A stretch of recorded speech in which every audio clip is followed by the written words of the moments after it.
మామూలుగా తర్వాత మామూలుగా అగ్రికల్చర్కి దేవుడికి దేవుడికి కృష్ణుడిగా 3 జన్మల్లో అవతరించిన తల్లి తండ్రి దగ్గరికి వెళ్ళాడుగా. వెళ్ళి ఎలాగైతే మనకి చెప్పింది లేకుండా మాటలు నవ్వులు కృష్ణుడు అంటాం మధ్యలో ఉండగా అవతరించి ఇప్పుడుగా ఆవిడకి అప్పటించి ఆవిరించాడు అన్నమాట.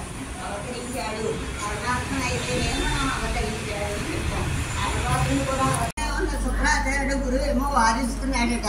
ఏమయ్యా అలా అనుకు వద్దు, ఆయన ఎవరు అనుకున్నావు అని చెప్పి ఇలా చెప్పడానికి ఆయన ప్రయత్నం చేస్తున్నాడట. అయినా సరే ఆచార్యుడు గురువు శుక్రాచార్యుడు యొక్క మాట వెళ్ళలేదట. ఎందుకంటే ఇదే నేను చేస్తానని ఇంటికి వాగ్దానం ఇచ్చేసాడట. అయితే మావలి